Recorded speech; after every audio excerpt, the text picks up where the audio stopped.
Mama, I got bad news, bad news. I've been rolling with some bad dudes, bad dudes. I've been trying to get a bag too, Hello, listeners. Welcome to the Ashes to Awesome podcast, Rising in Recovery. Our podcast provides light, hope, and understanding about addiction and mental health to those living within that life and the people who love them. This episode is brought to you by Together We Can, where Canada recovers from addiction. That's twcrecoverylife.org. Hello, everybody. Welcome to another edition of the Weekend Ramble on the Ashes to Awesome podcast. I'm your host, Chuck LaFlange, and with me in virtual studio today is my lovely co-host, Lisa. How are you doing today, Lisa? I'm doing really good. Chuck, how are you? I'm excellent. Thank you. Thank you. We have a special guest with us today who was in episode 165, Shannon. How are you doing today, Shannon? Doing good. A little bit tired, but I'm Excellent. Good stuff. Good stuff. I'm really glad to have you back on. So we did talk about it a little bit in episode 165, but to the listener, and peek behind the curtain a bit here, how Shannon and I connected was through Lisa. Lisa and Shannon were in the same high school together back in small town Sherwood, or Sparwood, BC, I should say, right?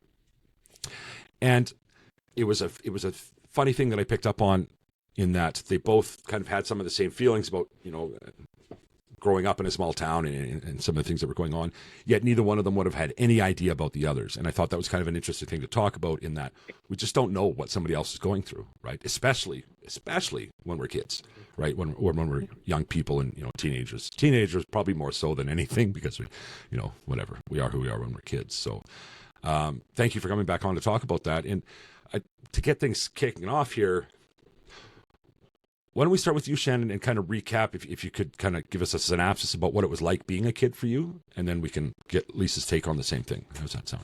Yeah. Sure. Yeah, that sounds good. Thanks for having me back, Chuck. So I grew up in Sparwood. I moved there in grade 2. I guess I kind of feel like I had a normal childhood for what Sparwood standards are, I think a lot of the parents were doing the same things and a lot of the kids were doing the same things. But I really felt like at an early age that I didn't belong to any sort of group or core friendships that most people, I felt most people had. Is that what they say now? Clicked up? Yeah, exactly. I'm trying to be hip to the groove. I don't know. I don't know. Yeah, I have no idea. I wouldn't be able to tell you. Yeah. But yeah, so from very early on, I was trying to find that acceptance. But the cliques, like I had said previously, felt really hard to penetrate. And even if you were, it just kind of felt like it was temporary to be a part of, And I don't know if that's the same everywhere. I don't know if my kids don't seem to struggle with that, and they've grown up in a bigger center. What I can't help but wonder is how many of those other kids that were part of that clique, maybe on a more permanent mindset or level in your mind, felt the same way. Right? Yeah. How many of them? Right? And that's kind of why we're having this conversation. Yeah, exactly. And when you reached out to me and said that Lisa had listened to the episode and she was shocked that I felt that way, and she kind of felt the same. I would have never guessed that, and she said she would never guess that about me. Yeah. But yeah. I think as kids, we're chameleons and we fit into whatever situation. And I put up a very tough exterior. I was super angry. I put up like ironclad walls that nobody could really penetrate. And that's what protected me from that in and out of the group type situation that I was exposed to early on. Okay. Lisa, how was it for you? So I'm from Wabush, Labrador. Which is and it was actually. It sounds made up. Yeah, I know, right? I think Sorry to Wabush all the actually. Right? I know. I think it means. I think it's an Inuit word that means white rabbit, I think. But anyway, but it was a town similar size to Sparwood. The difference being that it was a 10-minute drive away from Labrador City, which had, like, I think growing up, Wabush was around 4,000, and then Lab City was, I think, around 12,000. So, I mean, they were almost kind of like one place. So it Yeah. was a bit bigger, but nonetheless, like Wabush itself was very similar size to Sparwood. So I lived there until I was almost 15. My parents, like I think my dad moved there when he was about 10. My mom moved there when she was about 12. And for me, and again, but I was born there. So I don't know what someone who moved into Wabush would say about it. But for me, Wabush was like what you see of little towns glamorized on American television. Yeah. Yeah. You know, like my uncle lived up the road, my uncle lived up the other road, my grandparents lived up another road. It was like a strong sense of community. People were friendly. And I loved living there. Like I still say to this day that leaving there just shy of 15 was one of the hardest things I've ever gone through. Like I remember moving to Sparwood, and probably for a solid 6 to 12 months, I would lay in my bedroom and close my eyes and picture my room back in Labrador and try to pretend I was back home. Wow. Like I was so sad. Like I was sick to my stomach for, like I said, probably close to a year. Like I was just absolutely devastated. And Shannon talks about it in, her episode, but there's these families in Sparwood that have been there for generations. I think most of them are sort of Italian heritage families. Yeah. And they kind of own the town, or that's what it feels like. And so it was a very, very, very hard place to try to fit in. It's like. But I have to ask you, I think you already know, though, somebody moving into Wabush, they're going to feel the exact same way, right? Because your uncle lives up the road and another road, and you just like you said, Yeah. right? So, I think the difference, and again, I could be wrong, right? Yeah. But there was a few kids who I remember moving to our school when I was like in grade 7, grade 8. And they did. Now, again, I was totally misperceiving Shannon's experience in high school, so I could be misperceiving this too. But like I know kids who moved into lab, and they seem to fit in relatively quickly and be accepted relatively quickly. I don't remember us ever being outwardly, explicitly mean to them. And those are people, because I'm still in contact with friends I grew up with in Labrador. And some of those kids that move there in those early teen years are very, very good friends with people from Labrador. So that's why I say, like, I could be totally off. But and for I got to me, say, from an outsider looking in, I imagine that you probably are. Right? Probably. Because Shannon, did you think that she was having this amazingly hard time to adjust? No, honestly, I didn't. Right. But so yeah, I guess that's just perceptions that we put out there, right? And we just have no idea. We have no idea what's going on. It's probably more magnified in teens, I would think, because teens are volatile people anyway, right? And unreasonable on a good day. But even as adults, you have no idea what the person next to you is going through. You just don't. Right? Yeah. And I feel like that's been highlighted for me in my job, because I'll see people in the emerge and I'll look at them and go, if I saw you at the grocery store instead of the emergency department, I'd think you had your shit together. And you're in the emerge telling me about how you don't have your shit together. Like it's like really kind of in my face. But like I remember one of the first days I was at our high school, during recess, people would just kind of hang out in the hallway. It was just like, that was like, I dreaded recess, because I was just like, I would stand in the hallway by myself.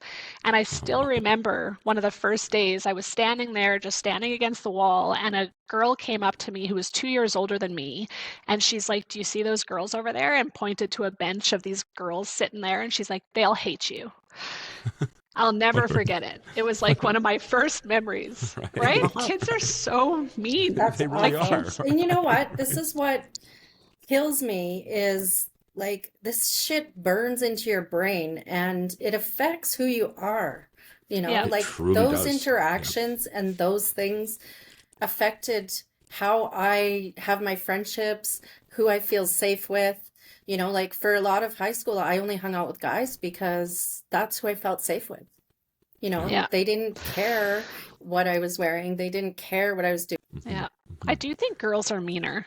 Oh, without Yeah. a doubt. Without a doubt, right? And I, You know? here's the honestly, thing, and it I goes through am go ahead. no angel. Like I made a fair share of girls' lives hell as well, you know? So that's where it comes where that's where growth happens, right? Is you take responsibility for that. And I mean, part of my program is making amends. So, I mean, there's a number of people that I've reached out to say, like, I'm sorry for that. And, you know, I hope you can Yeah. forgive me. But if not, I need you to know that I'm sorry, you know? And hopefully that helps their healing journey, right? I And you wonder how hope. validating that is for somebody 10 years after the fact, 15 years after the fact. Very, I think. I think so. I think so. Like you take Yeah. the girl who said that to me. I would bet you a lot of money that she doesn't even remember saying that to me. Probably Right. not. Right. Yeah. You know? But it's like, yeah, kids say things to each other, and especially when you're on the receiving end of stuff like that, like it does. It like you don't forget that stuff. No. You know? No. No. And I remember too, like as a kid in Labrador, like I don't think kids know who they are, and I don't think they should. I think being a kid is about trying to figure out who you are. But I felt like before moving to Sparwood, I think it was just this natural evolution of finding myself that didn't feel forced or needed or expected. And then when I moved to Sparwood, it was so much more in my face somehow that I found myself searching, like actively searching and like almost trying things on and trying to figure out, do I fit here? Do I fit there? And it's like, as Shannon described, like you're just trying so hard to fit in somewhere. And I think what happens is that when you find a place where they'll accept you, you take it on as an identity. Yeah. Yeah. Whereas I And was the party girl, so that's what I put on, like a nice comfy t-shirt. yeah, Right. and Which leads to all sorts of behaviors down the road, right? As you know, Yeah. as you're well aware of. totally. Yeah. I was And I also think, the angry fighter, which didn't serve me very well either. So yeah. But it's kind of sad. Like I feel like, especially, because who's listening to this podcast, it's going to be more adults. Of course, right? Yeah. If only we had that knowledge when we were Yeah. 15 years old. So yeah. But like I feel like just generationally we're becoming more psychologically minded, right? Yeah. But I feel like it's having these conversations with your kids. Like my daughter will come home. She's only 6 years old, and there's this little boy. There's 3 kindergarten classes at her school, and there's a little boy in one of the classes. And for the last 2 years, he's just kind of a bully. Like he's a bit of a hard case. And I'll always say to her, because she'll come and be like, he pushed me or he kicked me, and that's what the focus is. And I'll say to her, like, what do you think he might be feeling that he's doing that stuff? Like maybe he's having a hard time. Maybe there's something going on you don't know about. And I do feel like that's something parents can do with their kids. Like no one ever said that shit to me as a kid. No, of You course know? not. No, who would have? Right? Nobody Yeah, ever back then, encouraged me to think that someone who was being mean to me Yeah. might actually be going through a hard time. And Mm-hmm. I was just a punching bag, Yeah. So I think there's a lot to be said for helping kids in that way, because I don't think it's any different. I think teenagers today are going through the same stuff that we're Of talking course they are. about. Of course they are. And they've got a whole different dynamic now too, right? Like, you think about being a kid, being a 15-year-old today, how much of your life was spent in isolation due to COVID? Right? And I mean, even you have a 21-year-old son, right, Shannon? How many of his formative years were spent essentially isolated? well, his Right. grad year was the first year of COVID, so they left school on Friday and never went back. So Right. they never got the goodbyes, they never got a graduation, they never got anything like that, right? All of those things, eh? So Yeah. just imagine what these kids are going through now, Yeah. right? And on Oh, all and of I'm them, seeing the the ones that were after effects of toddlers, it the ones too. that were, yeah, right? So we Yeah. just don't have any damn idea what anybody's going through at any given time.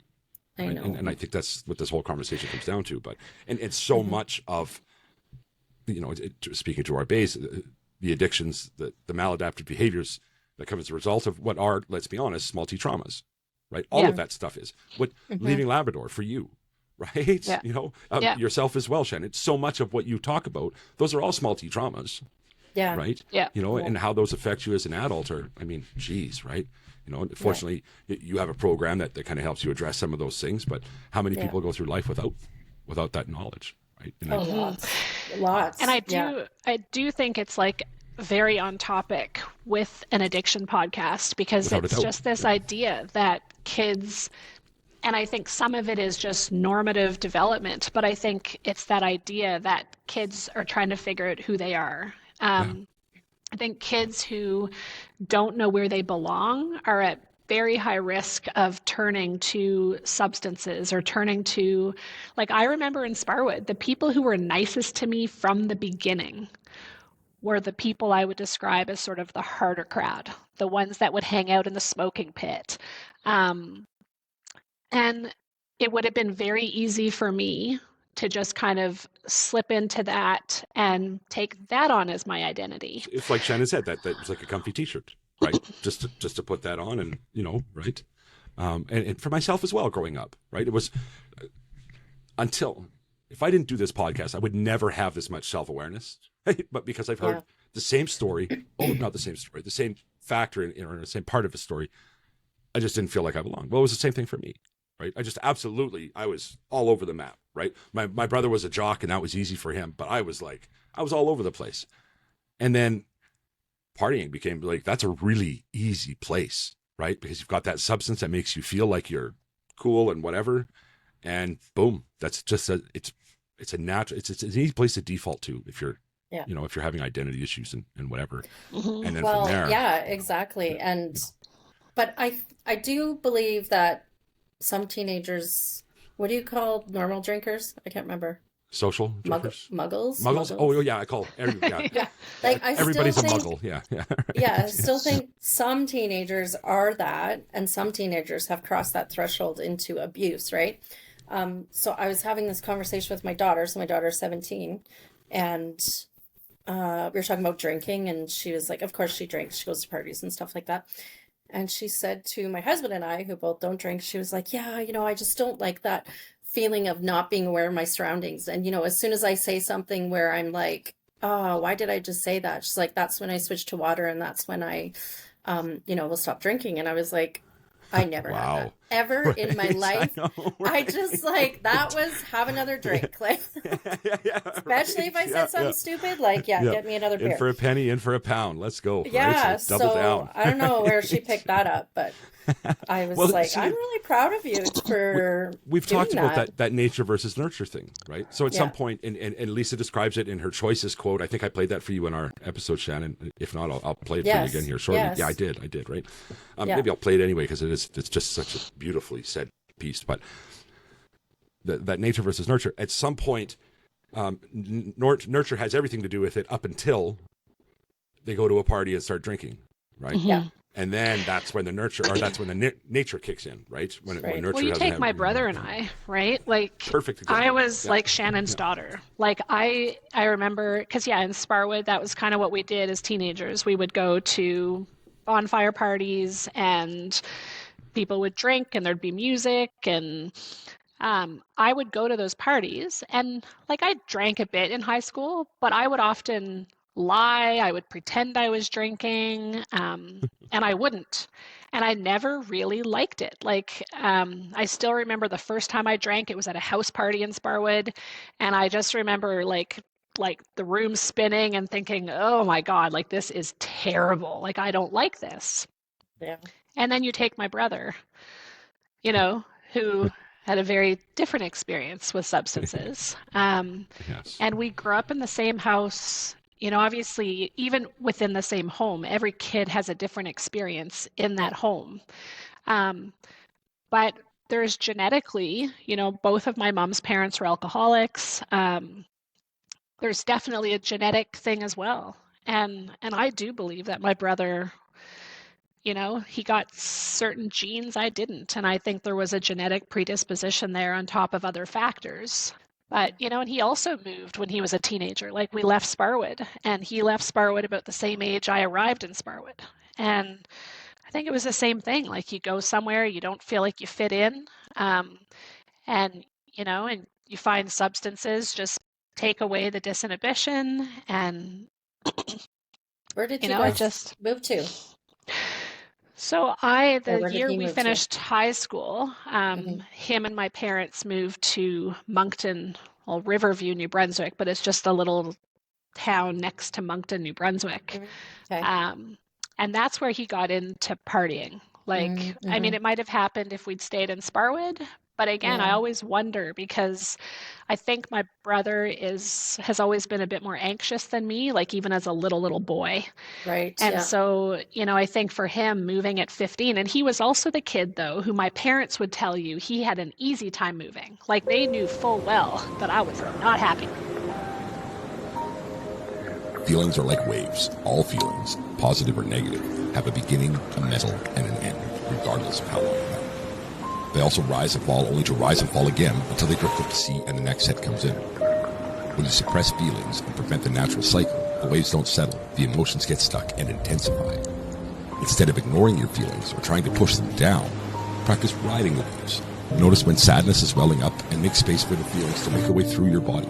Do this by taking deep belly breaths, imagining the waves rising and falling with each breath. If you would like to know more about Yatra Center's residential treatment program or their outpatient care program, visit yatracenter.com. That's yatracentre.com.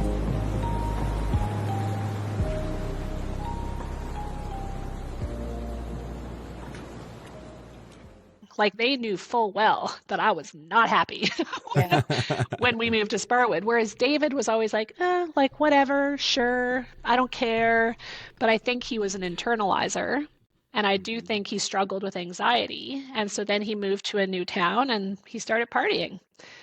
And I wonder, I've never actually asked him, but I wonder if, again, for him, it was a thing of it made that transition easier, being in a place where he didn't know anybody, and Yeah. that's It's where it possible. began. Yeah. Yeah. Right.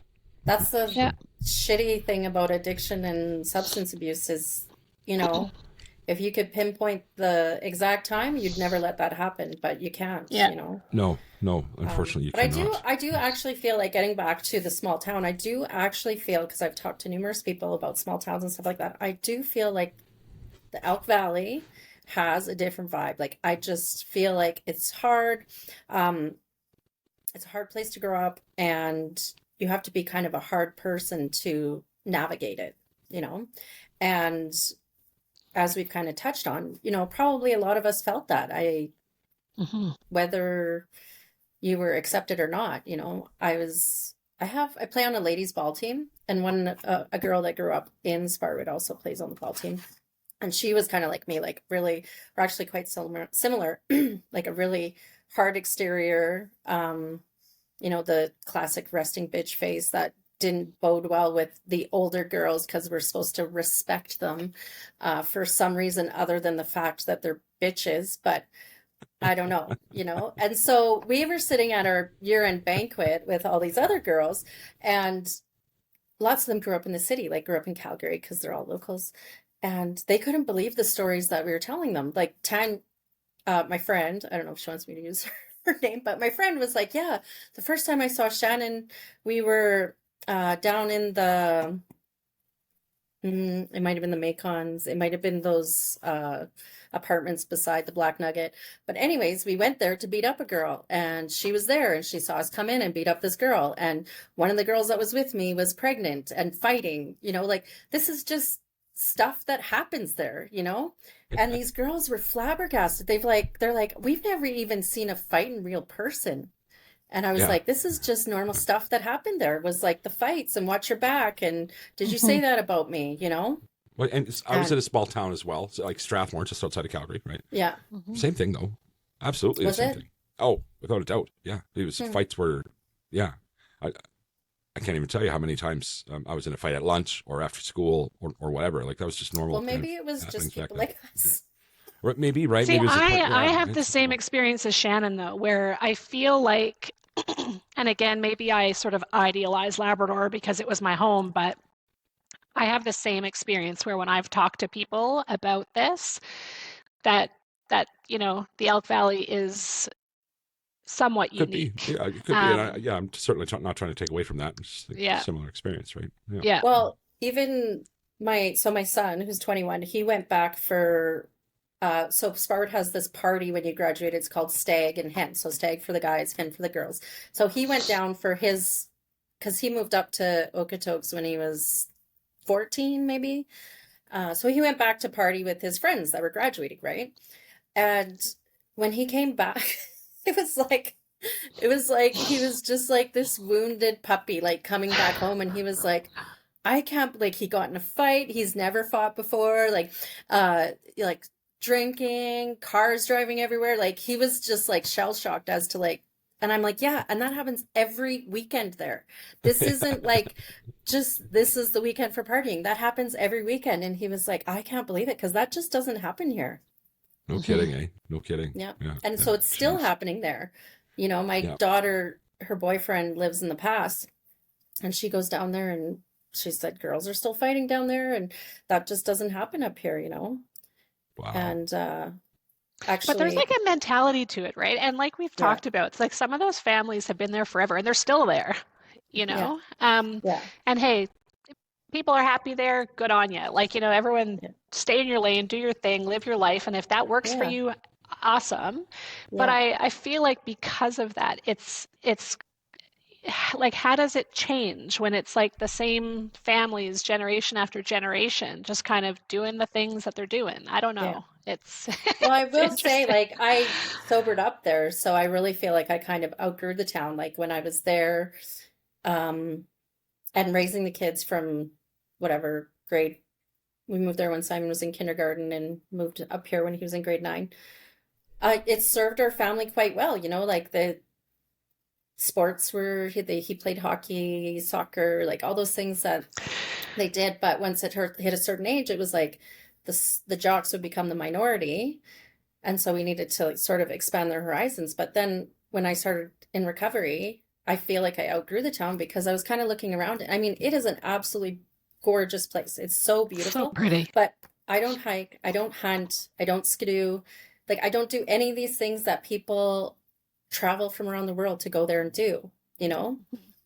And did you find it hard, Shannon, getting sober there? Just because like so much history for you, like going back to being a teenager there and partying there. And like, I guess I find it amazing that that's where you got sober versus a lot of people who would like leave the place that they had so much history using, and yet you did it there, which I think speaks to how strong you are, because I feel like that would be harder. But yeah, I'm just curious what your thought is. Really, I think I was so ready to just do it for me and my family that I didn't really find it that difficult. And like, my friend group was not the same friend group I had in high school when I was there, you know. And the recovery community there is it a strong community there? It is. Like, there's quite a few people with long-term sobriety. Okay. We get the people. So one of the main employers is a mine there, and lots of people go on what they call the program, where you know, if they admit they have a problem, they go away for treatment, and then they have to be on the program for a year where they can be subject to random testing. And if they fail, then they have to pay back like the fees for going to treatment. The following is a national emergency. A new study out shows there may be gross underreporting of opioid-related deaths. Canada's opioid crisis, overdose deaths have been caused by toxic supply of street drugs. Devastating effects on families and communities across this country. One Canadian dies approximately every 53 minutes to overdose. That's 27 deaths every day and 837 deaths each month. That makes 405% more deaths to overdose than car accidents in 2022. Are you listening now? So who does this affect? Everyone from pro athletes to celebrities to business people and kids. This crisis affects us all, with 77% of overdoses happening in people's homes. So how did we get here? These drugs were designed to ease pain, but their overuse has caused hundreds of thousands of Canadians to become addicted. Most addictions begin with prescription opiates, but later shift to unregulated substances like heroin and fentanyl due to availability and cost. This is a huge problem. The vast majority of overdose deaths are caused by a toxic street drug supply. The National Overdose Response Service is a 24-hour phone line providing anonymous support for substance users. NORS will co-create safety plans, dispatch EMS, or contact someone to administer naloxone without involving EMS. Please don't use alone. If using in the USA, please call Never Use Alone and download the Brave app. So we would get a lot of those people in, and you kind of crossed your fingers and hope they do better. And I mean, it was lots of people that I knew and had known for years, But coming back to me outgrowing the town, that was also part of it, I outgrew my story that people thought they knew was my story. I got tired of seeing the same people that are judgmental or thought they knew who I was because of that persona I put on for so many years, right? Yeah. Mhm. Yeah. And did you feel supported there? Like when you started to say, like, no, I'm not going to the bar, or you'd go to the bar but say, I'm not drinking. Like, did you feel like people were like, good for you? Or were people like, oh, come on, Shannon, like, drink with us? Or Yeah. Well, it was kind of 50-50 probably, There was definitely the people like, not even one, come on, just have one, that sort of thing. But, I had really strong rules for myself. And if people started with that, I'd just leave because I just know that, not that I'm going to cave to peer pressure, but I owe nobody an apology or an explanation for what I'm doing, right? No. And so I'm not going to sit there. Why would you hang around people that were that unsupportive of you anyway, right? Exactly, Right? yeah. What a toxic environment. Yeah. So I think it's like that anywhere. Do you know what I mean? Mhm. And I think that's why a lot of people that are in recovery feel like they lose their friends because they're not their friends. They're drinking buddies, Well, and I think that right there, I've wrestled with that a lot, partially because like I was a dealer for a very long time, and I had a lot of people around me that were there for the money and the dope and the lifestyle and all of that, right?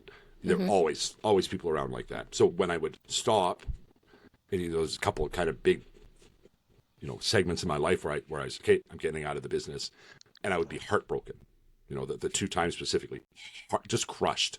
Where the hell is everybody? Right? So I really had to think about that for a long time. And I don't think it's as malicious. I'm not sure. I think they're your friend because you have something in common. I don't think that anybody was being so malicious, like, okay, well, I'm just using him for his dope and his money. I think it was just kind of a natural thing to happen because I had dope and money, and they were into partying, right? Yeah. I don't think there's for any sure. sort of malintent Because that is there, friendship. right? That's what is friendship. It's you have something in common, Exactly. I've had many different friends with different stages in my children's life. Like the hockey parents were my friends, and then the figure skating moms were my friends. But Yes, right. then they move on, and then right. don't talk to them, I think My it's really neighbors, easy for that sort people of to have resentments towards people in their life who were their drinking buddies and don't talk to them anymore, right? Or they're partying, whatever. But I mean, let's be honest. I didn't want to hang out with sober people.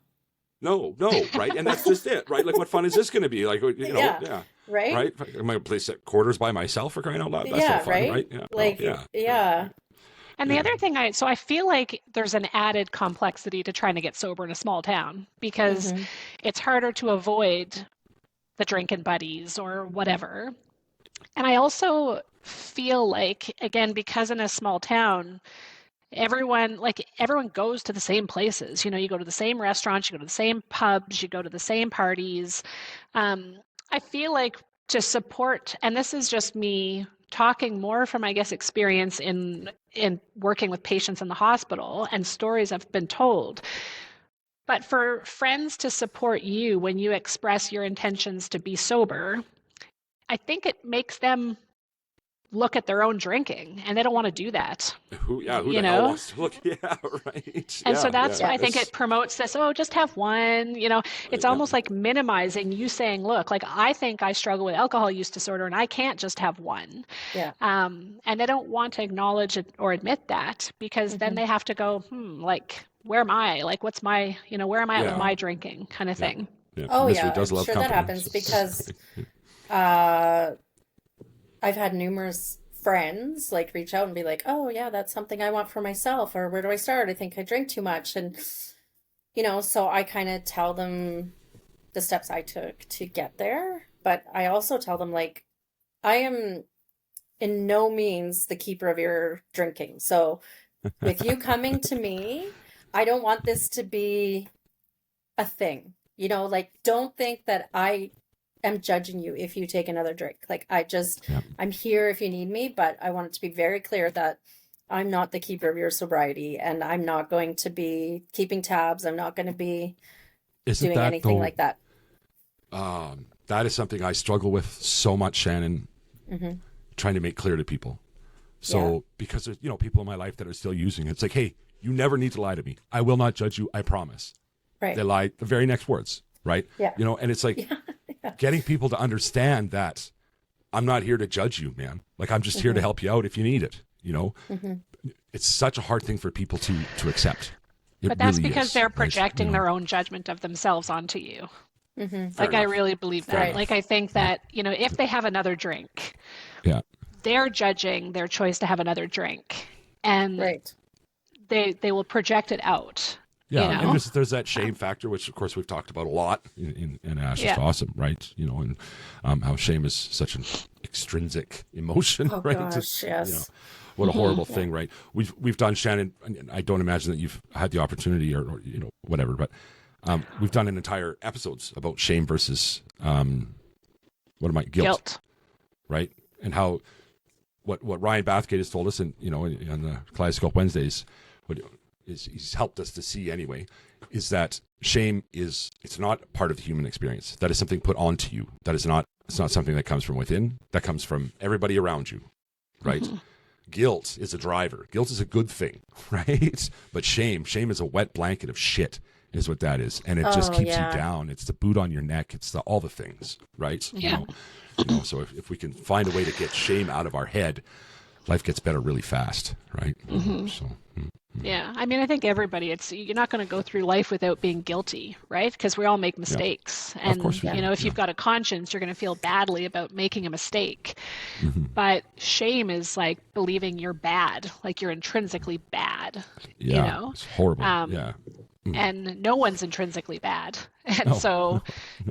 I think that we should all experience guilt in our life when we fuck up. But I think in a perfect world, I think you go through life and you don't ever have to feel shame. But, but we do anyway. But it happens. Right. Yeah, totally. yeah. I was reading this essay. I think it was an essay that Will Wheaton, do you know the actor Will Wheaton? Yeah, he was Star in Stand Trek. By Me. And Star Trek, yeah. I wasn't a Trekkie, so from that. But neither was I. I just happen to know because of Big Bang Theory, right? Will Wheaton's. Right. Yeah, he has a recurring role in that as well. Yeah. So, he talks about, and he's very open about, his relationship with his parents and how it's not very good and stuff like that. And he has this essay that really spoke to me about shame. And one of them was, this summer the neighbor had a niece visiting or something, and he had this huge crush on her, and he thought he'd go out and ride his bike and show off in front of her, and he just was like feeling good about that, and then he came home after one of these show off, take a jump on his bike type thing, and his dad started making fun of him for, so big man going out, like I can't remember exactly what it was, but he's like, the shame I felt in that just ruined that whole experience for me, and just in that moment, he just took any joy I had out of that feeling and created this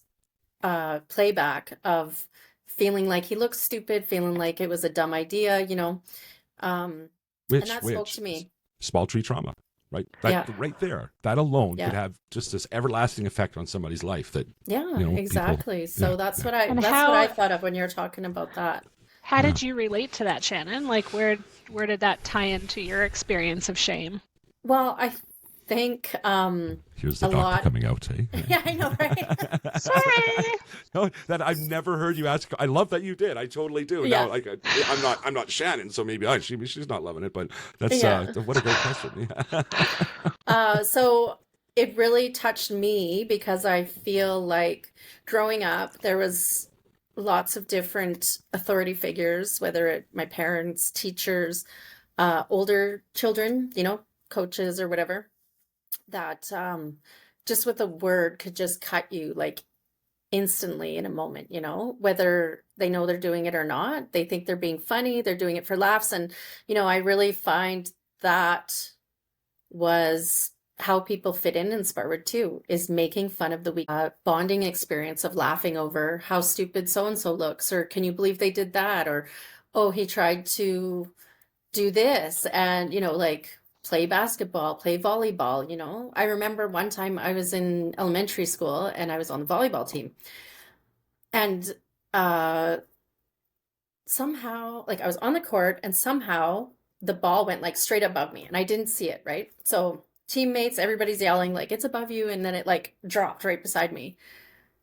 And that was a mistake, right? But the shame I felt from the reaction from my teammates was like, and that stuck with me, and that's one of those moments. You're talking about it right now, 30 years later, whatever. Exactly, right? Like, and I remember that. And that paved, Yeah. Once I hit high school, I didn't play sports because that path was carved for me. You're not good at it. You're not kidding. Like, why even try, right? See, now this conversation here, I kind of wish Mike was with us now. Mike Miller on, who is he's the co-owner at Yacha Treatment Center in Thailand, where if all goes well, I'll be soon.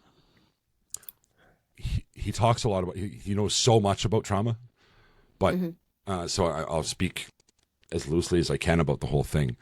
Trauma doesn't happen to you; it happens within you. So that small experience, it was 20 years ago, it was 30 years ago, whatever.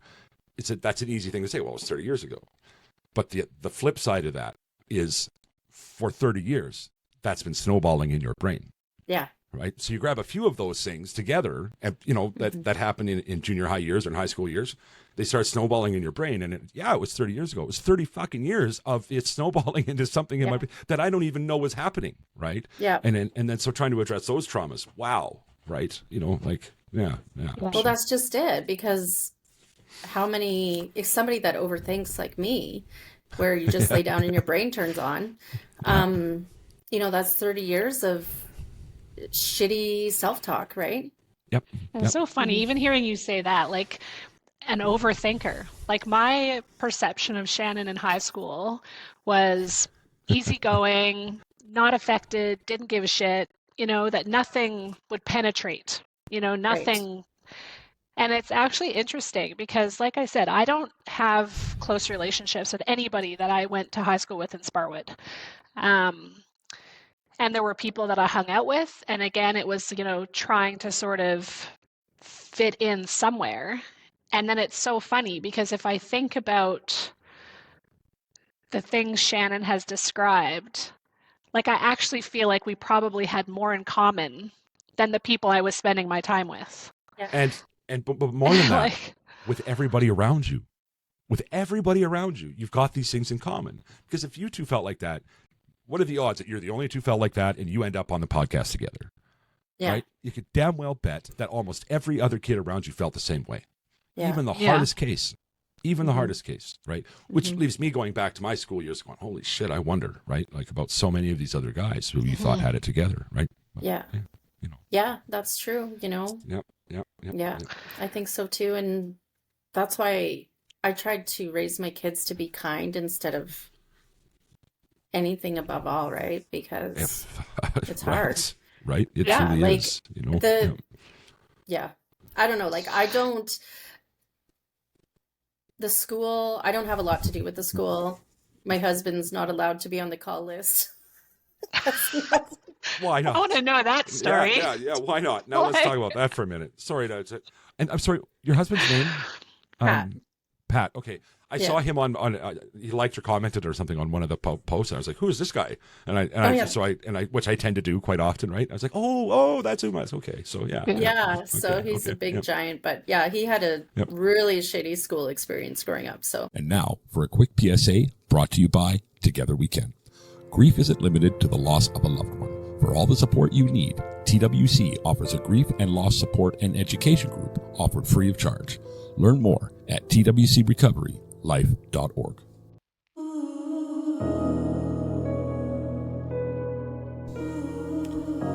Hey everyone, this is Ryan Bathgate from Kaleidoscope Wednesdays. I wanted to bring a public service announcement to you today about Narcan, or also known as naloxone.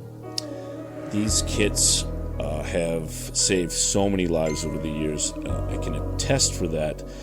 Being in the industry for so long, I can tell you since we've had the opioid crisis declared in 2016, it has saved thousands of lives, and I've watched it personally save hundreds of lives. These kits are small, easy to use. You can keep them in your glove box or in a cupboard in your home, and you never know when somebody's going to need them. If you have a hard time finding a Narcan kit in your area, just email us here at ashestooawesomepodcast@gmail.com. Throw Narcan in the subject line, tell us where you are, and we'll do the legwork to find that for you. If you wanted to send me a question for my Kaleidoscope Wednesdays, again, email ashestooawesomepodcast@gmail.com. We will read that question on air, and I'll do my best to answer it in a comprehensive way. That's all I have for now, and we'll go back to the show. Thanks for listening.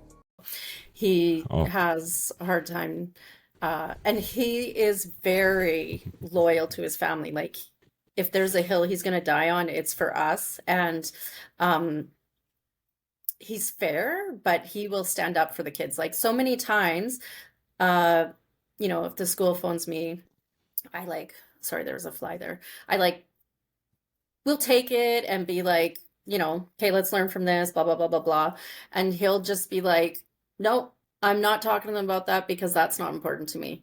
Like, it's just not happening. Like, that's fine with me. And so, yeah, he's not on the call list. But he also made one of the principals in Sparwood cry once. So that's part of it too. Yeah. Wow. As a parent or as a student? As a parent. Really? Yeah. Wow. I feel like maybe that was deserved. Yeah. Well, I'll be honest, going from Sparwood to Okotoks, the difference in schooling was mind-blowing. Is that, without a doubt, I can only, I couldn't even believe how much more, like, in this school here, there's like a quiet room, there's a loud room. My son has, kind of, I don't know, like, he needs extra help sometimes, my youngest, right?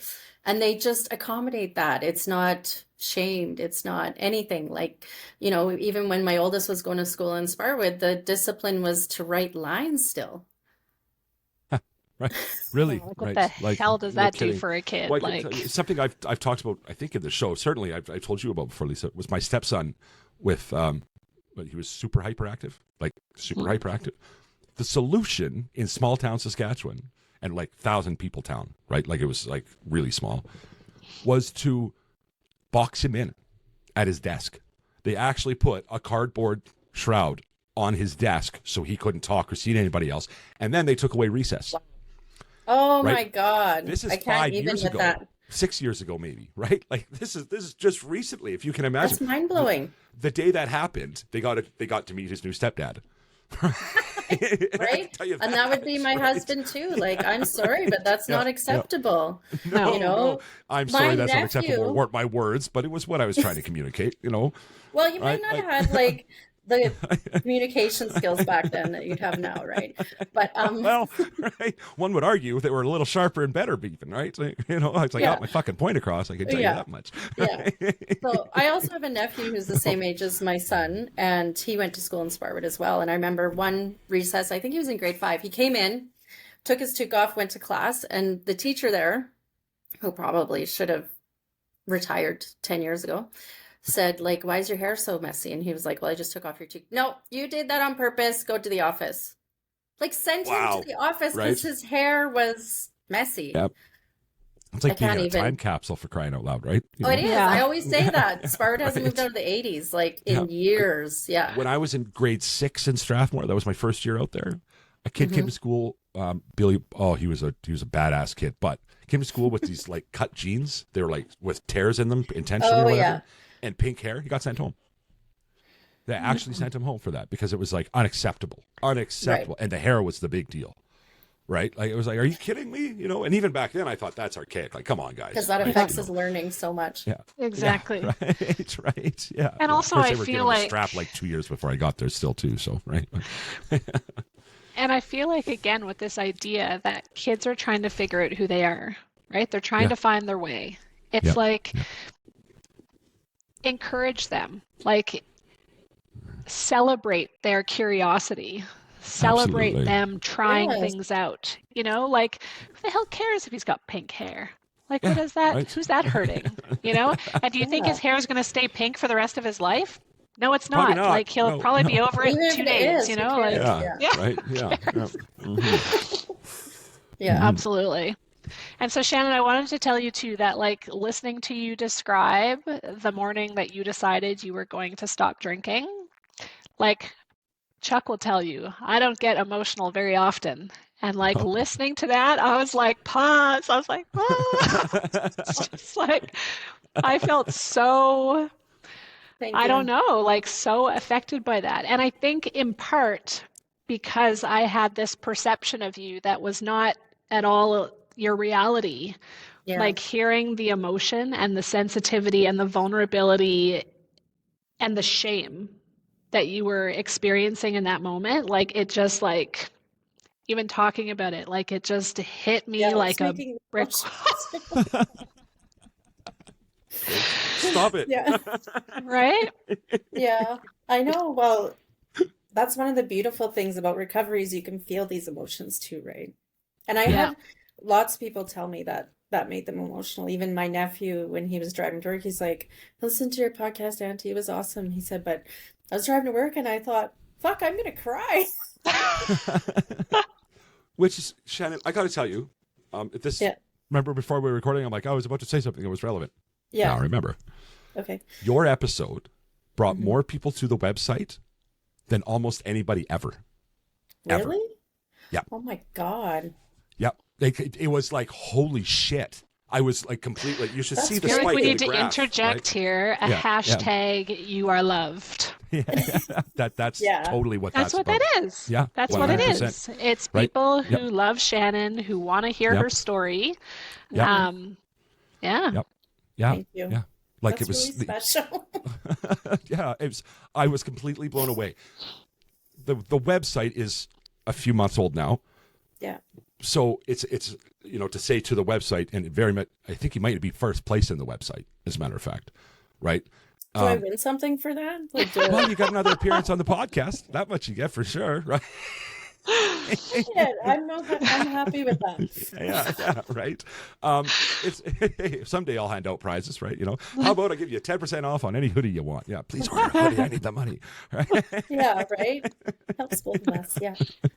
Yeah. No, which is, and for me, it was surprising because like you were in the numbers with somebody like Missy Humes, and I'm sure Lisa remembers Missy Humes, who's she has this crazy viral post about how her daughter's an addict and almost celebrity status in the Facebook world anyway, with like 200,000 shares last time I talked to her, right? So yeah. It was crazy.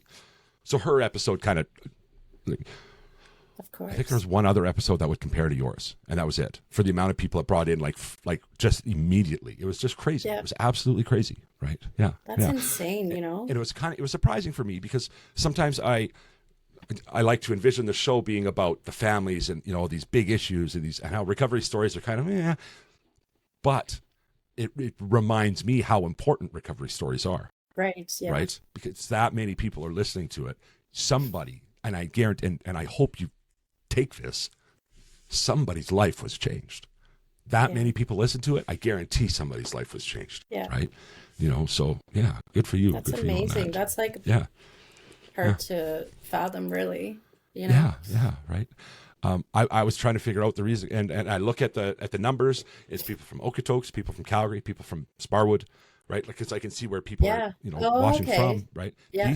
You are loved. Without a doubt, that's what that is, right? Well Hey said. guys, I hate to interrupt, but I wouldn't be doing my job if I didn't tell you to check out the swag shop on our website. That's www.a2apodcast.com/swag. Got all sorts of new hoodies, t-shirts, tank tops, anything you can think of, really good. And if we don't have what you're looking for, just drop me a line. Customization is absolutely free. And you can DM me on any of the social medias or email me at ashleyspodcast@gmail.com. Check it out. We love to see people wearing our swag, and it helps get the message out. Without a doubt, Thanks, guys. that's what that is, right? Well said, Lisa, by the way. Thank you for bringing that one in. But yeah. Shannon, can I ask you a question? We need a moment first. We all need a moment. You can give that some space, absolutely. Right? Yeah. Totally. I was curious, I have a 6-year-old, so she's little, and at this point I get to control her world and keep her safe. Yes. But obviously kids get older and they've got to spread their wings and they've got to figure things out on their own.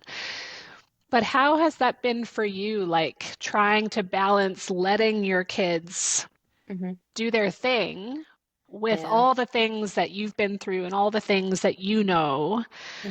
Like, I feel like that must be hard. Oh, it's really hard.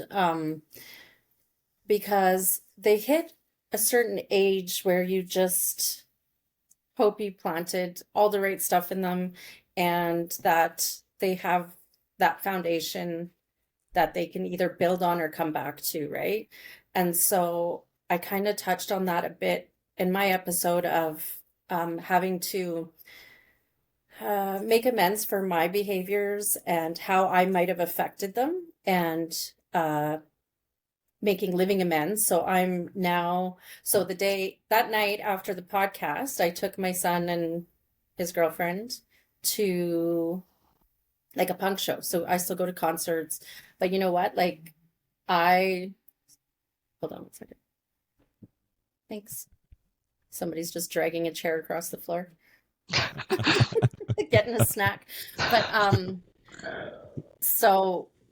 okay, I'll just start. So I took them to this punk show, right? And so they had drinks and stuff. But like I said, I have set a boundary recently that I won't buy booze like when we're out, right? And it's not for lack of them asking, but I just don't. But Can I ask why you set that boundary? Because I'm like, give me all the skills. Like, what was... So for me, right now, I mean, it's been a long time in coming, because when they first started like partying, I'd bootleg for them, but I felt like I could control how much they got, which is Were you still drinking at that time? Sorry to interrupt. Were you still drinking, or were you sober by then? No, I was sober by then. Okay. So just trying to get the whole picture here. Yeah. So I would think, okay, well, if I buy them a 6-pack, that's what they're going to drink, which is complete bullshit, because like total but bullshit. This is like how we think. So anyways, this is probably just in the last couple months where I'm just like, if they want it, they should be able to afford it, and they should be able to buy it, right? And so it's like, I don't know, that's just an idea that I have in my head. But back to like going to this concert, my son went straight in the mosh pit, had a great time, and I was right beside him, but on the outer thing. But so they went down into the mosh pit, but I was just outside of it. But I get to show them that I can do it sober too, right? So I lead by example. It's terrifying because, like I talked about, my daughter has this seemingly healthy thoughts around drinking right now. Who knows? I mean, alcohol use disorder is progressive and it's an addictive substance. So we can think we have control over it, but sometimes we just don't, right? But I really believe, and I've said this to my son, he's a carbon copy of me. Like we're the loud, happy people, having a good time, and I've just always had open dialogue about assessing where you're at and seeing, is this a problem or is it not a problem? And if it becomes a problem, you need to come to me. But I love or nagging doesn't prevent or cure it, right? So I can have the conversations, but essentially it's not going to change what's happening unless they want to change it, right? Mm-hmm. That is the reality, unfortunately, but that is the reality. Yeah. Well said. Because I feel like I know these things in my head, but I still feel like I will be very high risk for verbally over talking and nagging and trying to control and I know it's tough. Like, people say babies are hard, but it's like, actually my mother-in-law gave me some really good advice. She said, if you ever want your kids to tell you anything, don't have a reaction to whatever they're telling you. And so I believe that. Yeah, and that's super hard, when they say some stuff and you're like, okay, yeah, tell me more. Yeah, it's so funny you talk about that because Alexis, right, we're like 6 weeks into grade 1, and grade 1 compared to kindergarten, I see a lot of change, right? Like kindergarten, there was a lot more play, a lot more sitting on the mats. And now in grade 1, it's a lot more sitting at your desk, doing your work quietly. Yeah. And she's a chatterbox and she's a busy bee. And she'll come home and she's like, oh, like the teacher took away my Play-Doh today because I did this. The teacher took my pencil case away today because I did this. I kicked this boy in the playground because he was bullying me. I like, blah, blah, blah, blah. And I'm just like, exactly, trying to sit there with tell me more about that. To the point where I started to say to her, tell me something good about your day, because it seems like she's just more than excited to tell me about all the things she did wrong. Well, let's hold on to that, right? Because someday you'll be happy for that, right? Someday you'll be happy, right? Yeah. Right? Or, appreciative is maybe a better word than happy. Yeah, but, yeah. Right? And Shannon, I have to tell you, so I know the father of Shannon's oldest child because he went to school with us. And her son, I feel like he is like 90% you, but then there's a little bit of dad in there. Oh, yeah, 100%. And honestly, like, he has his mannerisms a lot too, and I'll just be like, where did that come from, But yeah, we were both kind of the same, like good time at parties, very liked, like everybody liked him, and that's very much how Simon is too. Yeah. Yeah. So he got the best of both of us. There you go. Love it. Wonderful. That's wonderful. Right. So, anyway, ladies, we are coming up on the hour. What an amazing! I'm really glad that you decided to come back on, Shannon. I think we covered some territory here that we haven't covered in the podcast before, which is fantastic. New territory is always great territory, right? So for sure. Thank you for having me. It was amazing, and any time. Yeah. Well, I think there's a spot for you somewhere in the show here down the road as well, of course, right? So yeah. Before we go though, I have to ask you. You have to be pretty. And I might have asked you this offline, and forgive me, my memory has got a random time lock on it. Are you you must be a big part of the recovery community. Is that do you have a lot of people around you? Do you, because I asked this because of what we were talking about with your episode. Like, it was so instant that the spike in ups on it, like you shared it and everybody in your world, but I want to listen to this. So are you a big part of the recovery community, and how big of a part is that of your life now? Like, is it, Yeah. Well, so I've kind of moved more towards service in the recovery community. I used to attend meetings regularly. Yeah. But now I'm more like, I'm part of a community program, and I kind of feel like I get more out of that than just going to the meetings. Like, it's very important to be there for the newcomers. But to answer your question, I don't really feel like I'm a big part. Like, I'm a part of it, but that isn't my big connections, especially with social media. A lot of it is, I just really love people, and I know how important it is to They put a picture up of their cute little something, and I tell them that they're cute, and I just love that, and I get that back a lot because so I really think that's maybe where it comes from, is the connections that I form. No kidding, eh? No kidding. Yeah. Totally off topic, but now I got to say, this is something that crosses my mind all the time. If you have a content creator in your Facebook world or in your social media world and they post something, like, share it, comment on it, for Christ's sake. And here's, I'm saying this to the listeners, but you just made me think about it when you say something. Yeah. Yeah. You have an infinite amount of space on your wall, literally an infinite amount of space, and it takes you 2 seconds. So unless you have a mortal objection to whatever that person has created, do them a damn favor, because we count every single one of them, right? So my brother, my mother, I give them shit for this all the time. I'm like, you have an infinite, can you just like, share, and comment? Can you do that for me, please, right? Like, there is no good reason not to. So just when you said that, it made me think about it, and I thought, I'll take this second to tell people, right? Because that means a lot, right? Yeah. Yeah, it does. It really does, right? You're keeping in mind, when I put a 1 minute reel out, an hour for sure went into creating that, for sure. And that's an easy one.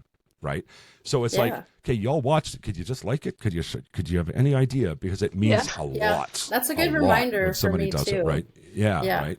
So to everybody, well, that's and it's very interesting. Not just for like, me, but anybody in your social media world. Right? Yeah, like, what creates the viral posts? Like, what is that? I don't know. Like, I guess if we knew that, then we'd be viral, right? And there's like the algorithms, right? It's all about the algorithms and trying to figure them out. But universally across the board, like, comment, shares, right? Whatever platform, whatever, that is one of the big driving factors, without a shadow of a doubt, right? So every single time you do any one of those things, right? Yeah. Oh, I almost went into my exit monologue earlier there. Okay. Totally. Please say. Yeah. Right. I just wanted to say one more thing. Sorry, Chuck. Please do. No. Go ahead. I was thinking of this when I was going to come on to the podcast with Lisa, and I just wanted to acknowledge that we kind of touched on this a little bit, that I'm pretty sure I remember chasing her out of a party once because I was drunk and angry. So I wanted to acknowledge that I did that, and I'm sorry. I don't know. Do you remember that? Yeah. Yeah. Okay.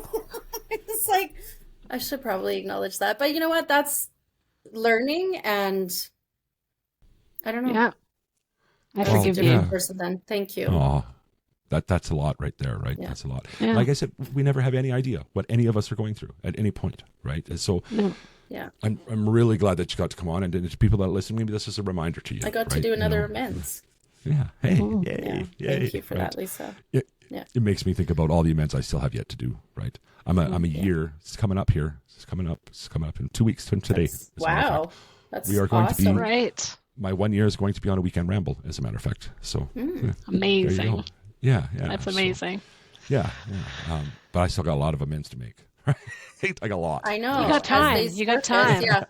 You got lots of time. So, and you know, when I think about mine the most is while I'm falling asleep. So you can't really do anything about it then. So then it creates effort. You have to have effort to get up and do it the next day. Or memory, right? I have some focus issues that I'm working on. Yeah, so. right? I want to call everybody at 3 o'clock in the morning is what I want to do, because that's when it occurs to me, right? Memory with a random time lock. Yeah, I call it the oh shit. That's why I like texting or like Messenger, But okay, so here's the thing. Yeah. At 3 o'clock in the morning, I dare not think text you're loaded. people. Yeah. Right? Because I'm only a year, right?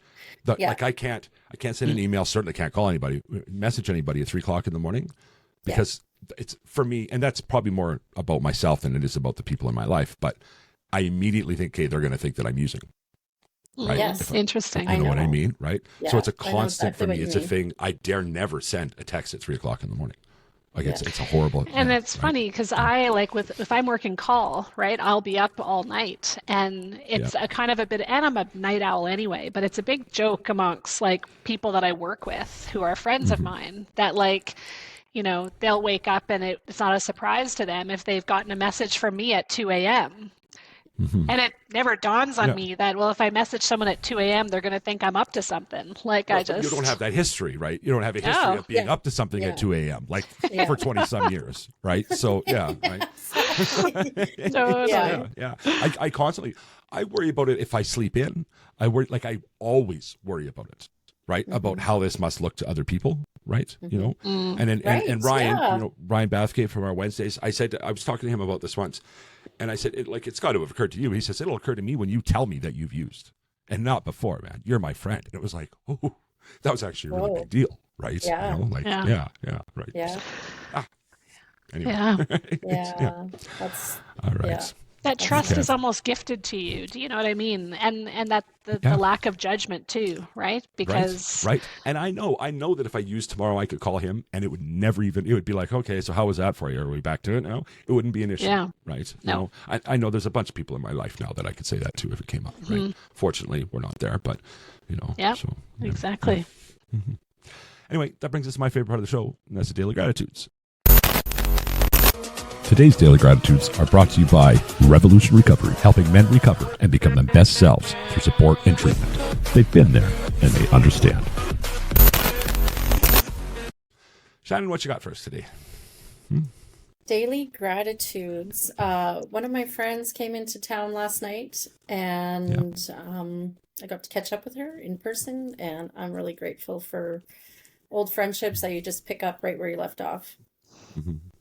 That's wonderful. That's wonderful. Mm-hmm. It's funny. I'll pause on that.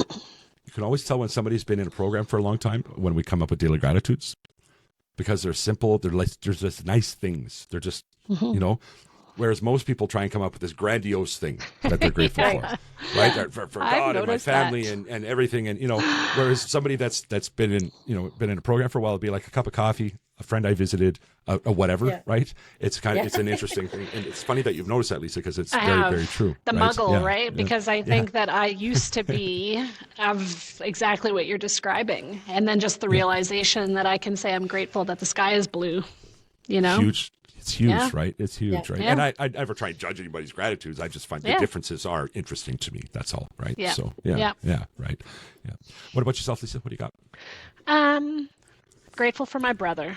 I'll always, I'll always say that the lessons he's taught me, I think I would be a different person if he weren't my brother, and it wouldn't be for the better. Like, I think that I think I'm less judgmental. I'm more open-minded. I'm more forgiving because he's my brother. And I'm grateful to have had Shannon on today. We spent 3-4 years in high school together, listening to her podcast. I'm grateful that I got to do that because it just opened my eyes to her experience. It was a very validating thing for me, because high school in Sparwood wasn't easy. And I think it's really easy to take that on and feel like, that's unique to you, or it's somehow your fault that you had that experience. So being able to hear her very similar experience of it was just super validating for me. And Thank you, Lisa. You're welcome. Yeah. For myself, of course, another great episode from you guys. Thank you so much for coming back on, Shannon. Anytime. I had no idea the impact your episode was going to have on both Lisa and everybody else in the world, and here you are to do it again. So I'm really thankful for that. Yeah. Right, and of course your time, as always, Lisa, on the weekends. And final gratitude goes out to the listeners, whatever you guys are doing, or watchers, listeners, supporters. Again, I'm still not sure what to call everybody. Whatever you're doing, it's working. We're doing good things. We're getting the message out. If you see us on any one of the social media networks, if you could like, comment, share, do what you do. Something I keep forgetting to mention: on the website, you can leave a voice message for the show. 100%. So I totally didn't realize we could do that, but that website just keeps blowing me away with the services that it offers, and there's another one. So please leave a voice message, as long as it's not profane. I will most certainly put it on air. And every time you do any one of these things, you're getting me a little bit closer to living my best life. My best life is to make a humble living, spreading the message.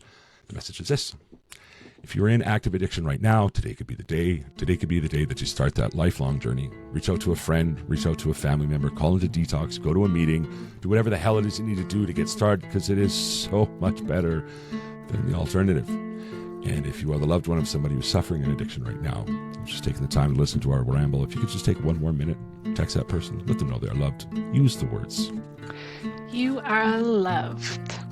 That little glimmer of hope just might be the thing that brings them back.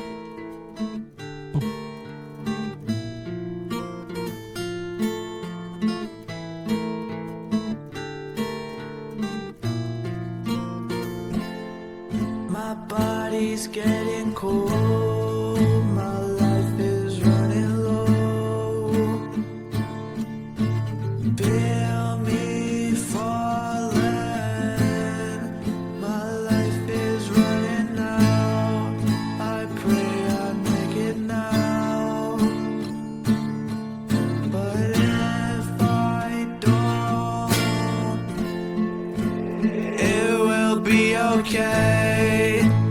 find you another day, and I'm not scared to go.